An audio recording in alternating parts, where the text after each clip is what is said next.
Hello guys and welcome for another Aeternum video.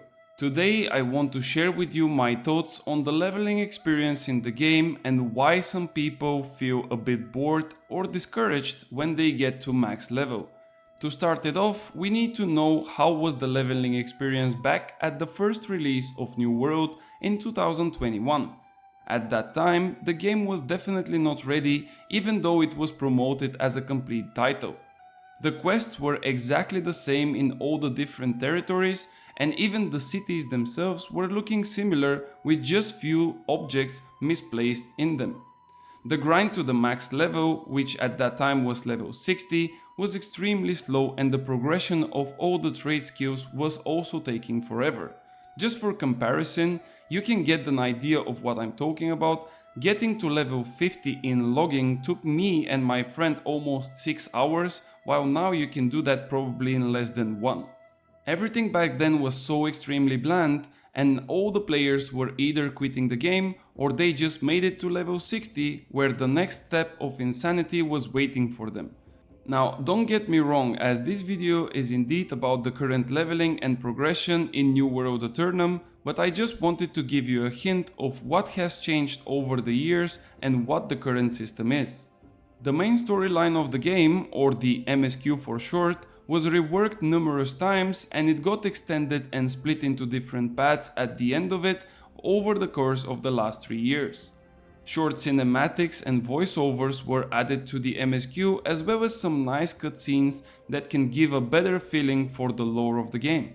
The quests and the tasks given by the different NPCs also got some refreshment, and now we have a bigger variety of missions and puzzles compared to the vanilla start of New World. All trade skills are now easily obtainable without the need of spending hours into grinding. But you might be asking yourself why I'm telling you those things and why that even matters. Well, let me explain.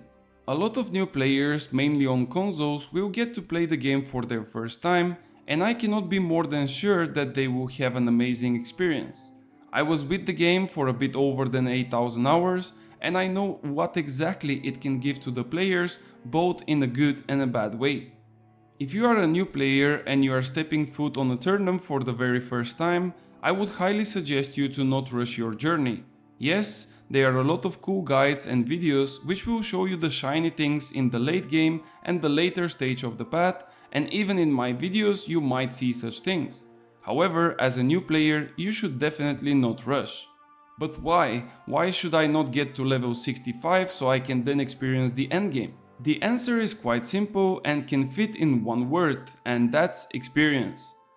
The longer you explore the game and the more time you take to understand the core of it, including the mechanics, movement, and of course the combat flow, the better you will feel when you reach level 65.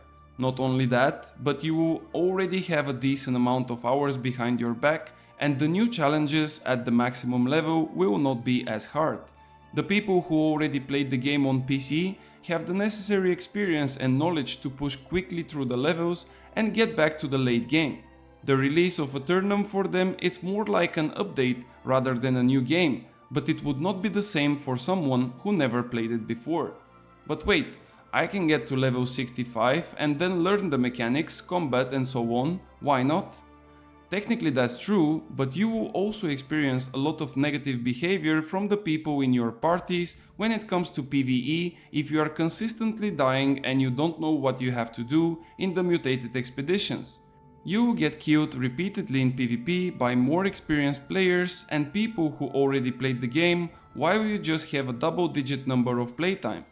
You will not be able to understand your mistakes due to the lack of experience, and when you check the build from the YouTube guide that you just watched, you would not be able to spot the difference. Also, here we don't even include the wars at all, as even they will be probably restricted to the newcomers, as the experienced players will already get to play them.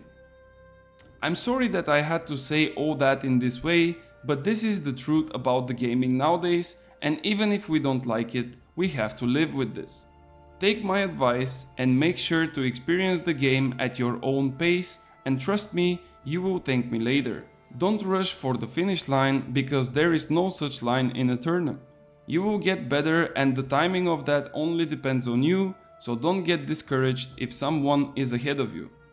I wish to all the new players in Aeternum smooth sailing, even though all our ships got wrecked at the shore of the island at the very beginning. If you want to find more content related to the game in the form of guides and builds, please consider subscribing to the channel. In the description below you can also find links to the streaming platforms on which you can catch me live. As always, thank you so much for watching, and I will see you on the next one.